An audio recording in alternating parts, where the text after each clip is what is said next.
Hello guys, इसमें Mohammad Khan back in screen. आज एक नई वीडियो के साथ हाजिर हूँ। आज हमारा लेक्चर है चैप्टर नंबर 4, टॉपिक है प्रिंसिपल ऑफ मूवमेंट्स। पिछले लेक्चर जो था वो टॉर्क का था और आज है प्रिंसिपल ऑफ मूवमेंट का। प्रिंसिपल ऑफ मूवमेंट का सबसे पहले मैं आपको इधर डेफिनेशन लिख देता हूँ।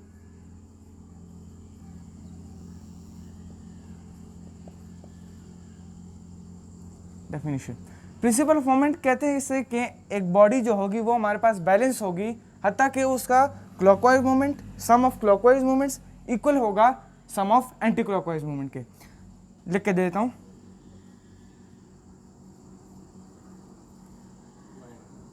अ body will be balanced if its sum of clockwise movement is equal to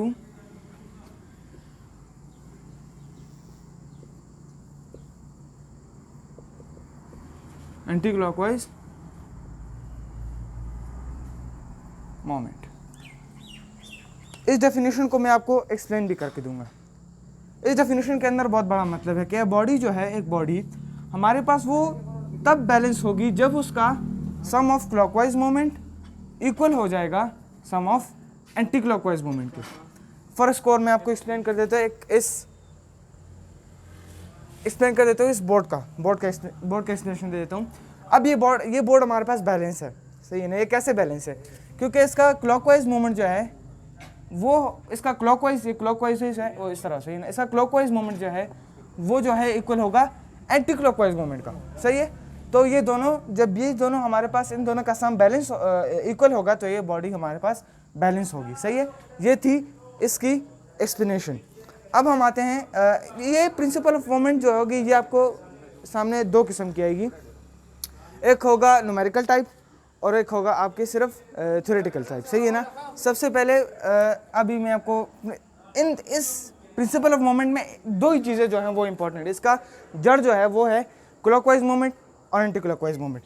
clockwise movement हमारे पास कहता है घड़ी किस तरह चलती है उस तरह, ये हमारे पास क्लॉकवाइज मूवमेंट है।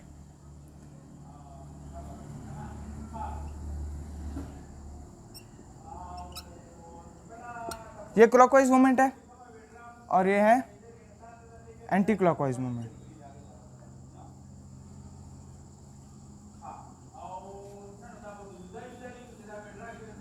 ये हमारे पास एंटी क्लॉकवाइज मूवमेंट। ये जो है क्लॉकवाइज मूवमेंट और एंटी क्लॉकवाइज मूवमेंट, ये ही हमारे पास प्रिंसिपल ऑफ मूवमेंट है, सही। अगर ये दोनों हमारे पास इक्वल होंगी, इसका सम और इसका सम हमारे पास दोनों इक्वल होंगी, तो ये दोनों हमारे पास एक बॉडी को बैलेंस करेगी।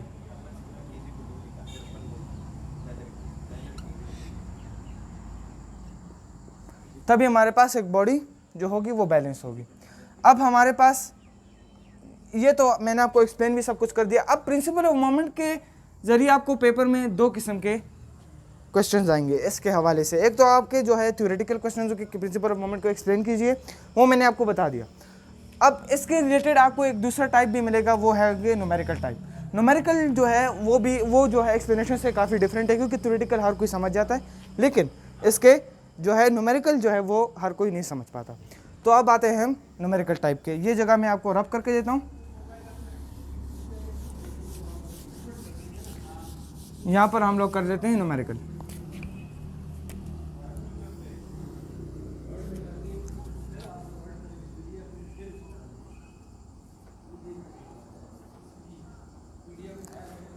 आपके हमारे इस फेडरल बोर्ड की बुक में हमारे पास एक एग्जाम्पल है।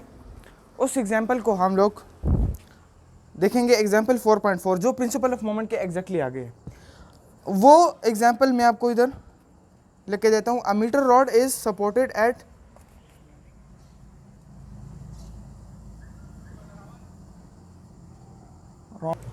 अब मैं आपको इस न्यूमेरिकल को एक्सप्लेन करके देता हूँ। ये न्यूमेरिकल, अ मीटर रॉड है हमारे पास, सही है ना, is supported at its middle point. ये एक मीटर रॉड है, वो सपोर्ट हुआ है, मतलब नीचे से उसको कोई वेज वगैरह लगा है, मिडिल पॉइंट उसका है ओ, सही है।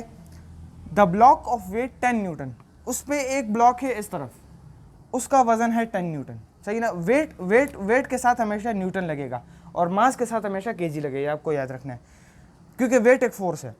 Is suspended at point B, सही है ना। ये इस तरफ पॉइंट बी होगा, इस तरफ पॉइंट ए होगा, तो इस तरफ पॉइंट बी, तो पॉइंट बी पे हमारे पास ये वेट है और इसका वजन है 10 न्यूटन।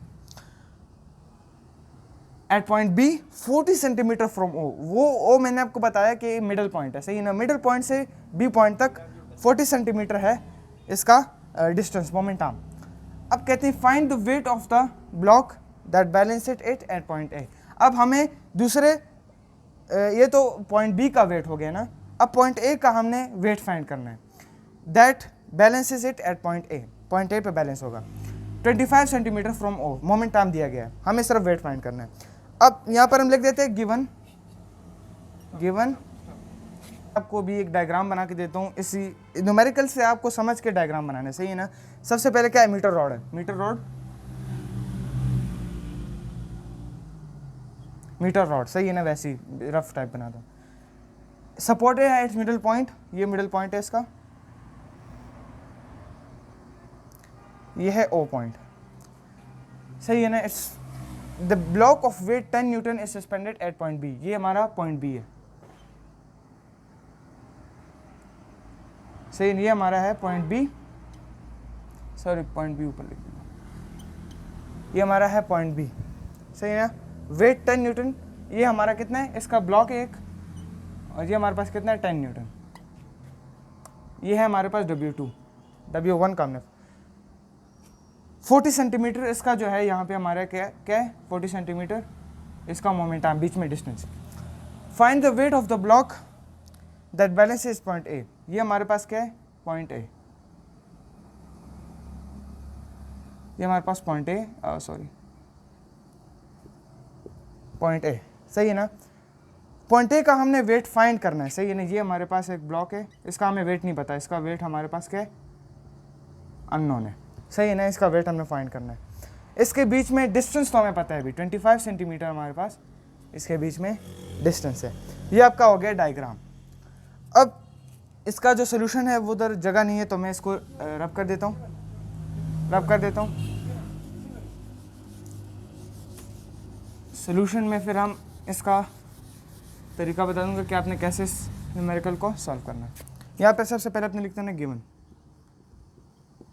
गिवन में आपके पास क्या आएगा, सबसे पहले हमने क्या करना है कि गिवन में हमारे पास पॉइंट बी है, वो W2 हमारे पास गिवन है, वो क्या है हमारे पास 10 न्यूटन, सही है ना। W1 हमारे पास क्या करना है फाइंड करना है, सही है ना। इसका हमारे पास डिस्टेंस क्या है बीच में, सही है ना। Moment arm from O to B तक हमारे पास कितना डिस्टेंस है 40 सेंटीमीटर। अब हमारे पास O टू ए हमारे पास कितना डिस्टेंस है 25 सेंटीमीटर, सही है ना। ये हमारे पास इसके बीच में O टू ए डिस्टेंस है। अभी W1 हमने फाइंड करना है। अब हमने क्या करना है कि ये तो हमारे पास गिवन डेटा हो गया। अब यहाँ पर हमारे पास आता है सोल्यूशन,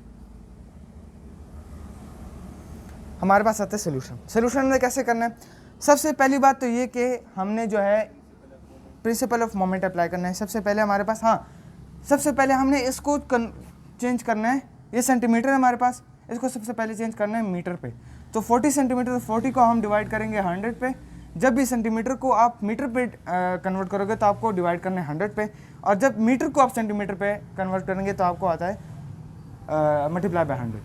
अब ये से हमारे पास है 0.40, और इससे हमारे पास क्या आ रहा है 25 है, तो 25 को डिवाइड करेंगे 100 पे तो हमारे पास सिंपली आता है 0.25, सही है ना। मीटर को कन्वर्ट किए तो मीटर, सही है ना। अब ये तो हमारे पास कन्वर्ट हो गया, सबसे पहली बात है। अब हम आते हैं क्लॉकवाइज मूवमेंट की तरफ।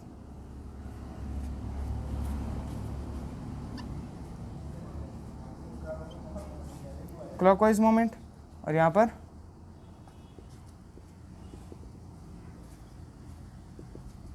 Anti clockwise movement. अब इसका क्लॉकवाइज मूवमेंट जो है, वो हमारे पास क्या है क्लॉकवाइज, वो तो हमारे पास इसका जो है बैलेंस है 10 न्यूटन है। अभी इसके साथ हमारा वेट जो है ये 10 न्यूटन है। अब इसका वेट हमें फाइंड होगा, तभी हम फाइंड कर सकेंगे कि ये बैलेंस है या नहीं है। तो सबसे पहले हमें W1 को फाइंड करना है, W1 को फाइंड करनी है, हमारे पास अननोन है। जब ये फाइंड हो जाएगा तब हमें पता चल जाएगा कि इसका क्लॉकवाइज मोमेंट का सम और एंटी क्लॉकवाइज मोमेंट का सम इक्वल है, बराबर है। तो ये हम तब कह सकेंगे कि ये हमारे पास एक ये मीटर रॉड जो है वो जो है हमारे पास बैलेंस है। अब हमने क्या करना है कि सबसे पहले हमने क्या करना है कि W1 मल्टीप्लाई बाय हमारे पास सब W1 मल्टीप्लाई बाय हमारे पास डिस्टेंस कितना है हमारे पास, हमने क्या करना है कि क्लॉकवाइज मोमेंट और एंटी, अभी हमारे पास इसमें क्लॉकवाइज मोमेंट कौन सा है, ये, तो ये हमारे पास W2 multiply by moment arm of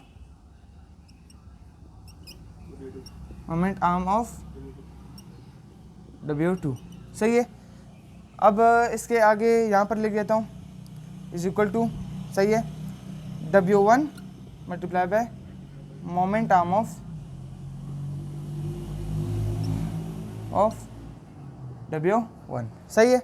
अब हमारे पास फाइंड क्या करना है, हमने W1 को फाइंड करना है, तो W1 को हम इधर लिख देंगे, W1 multiply by moment arm क्या है, OA, तो OA is equal to W2 multiply by moment arm of ये क्या है, OB, तो ये जाएगा OB, सही है। अब हमने W1 को फाइंड करना है, W1 इधर आ जाएगा मल्टीप्लाई बाय OA हमारे पास क्या है 25 ना 0.25 इज इक्वल टू W2 क्या है 10, तो 10 मल्टीप्लाई बाय OB हमारे पास क्या है 0.40, सही है।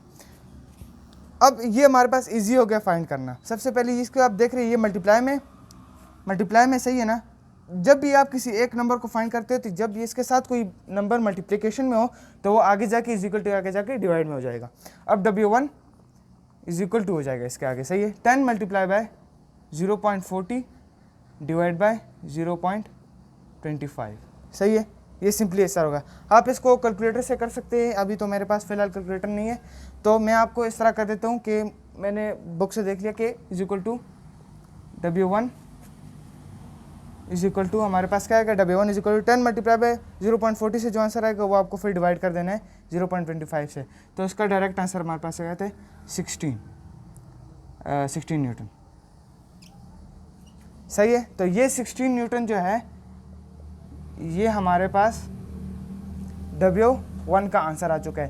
तो अब इस क्वेश्चन से रिलेटेड मैं आपको बता देता हूँ कि इस वेज के साथ अभी इसका हमारे पास 10 न्यूटन आंसर है। अब आप कहेंगे कि तो 10 न्यूटन है और ये 16 न्यूटन है, ये बैलेंस कैसा हुआ है, तो ये बैलेंस इस तरह हुआ है कि हमारे पास इधर हमारे पास क्या थे कि मोमेंट आर्म को भी आपने देखना है। मोमेंट आर्म तो इसमें ऐसे तो नहीं आया, मोमेंट आर्म इसके अंदर 40 सेंटीमीटर था, सही है, इसका मोमेंट आर्म ज़्यादा था तो इसके लिए ये इधर था, इसका मोमेंट आर्म कम है तो इस वजह से इधर हमारे पास ज़्यादा वेट रखनी पड़ेगी, तो तब ये हमारे पास मीटर रॉड जो होगी वो हमारे पास बैलेंस होगी, सही है, ये तभी हमारे पास बैलेंस होगी। और इस तरह दोबारा बता देता हूँ कि मीटर रॉड कोई भी चीज़ हमारे पास तब बैलेंस होगी जब उसका क्लॉकवाइज मूवमेंट और एंटी क्लॉकवाइज मूवमेंट दोनों इक्वल हो, सही है। तो इसी तरह हमारा ये लेक्चर जो है प्रिंसिपल ऑफ मोमेंट का कंप्लीट हो गया। फिर भी आपको कोई भी जो है मसला है इसमें तो आप मुझे कह सकते हैं कमेंट बॉक्स में, मैं आपको आगे नेक्स्ट वीडियो में मिलता हूँ। शुक्रिया।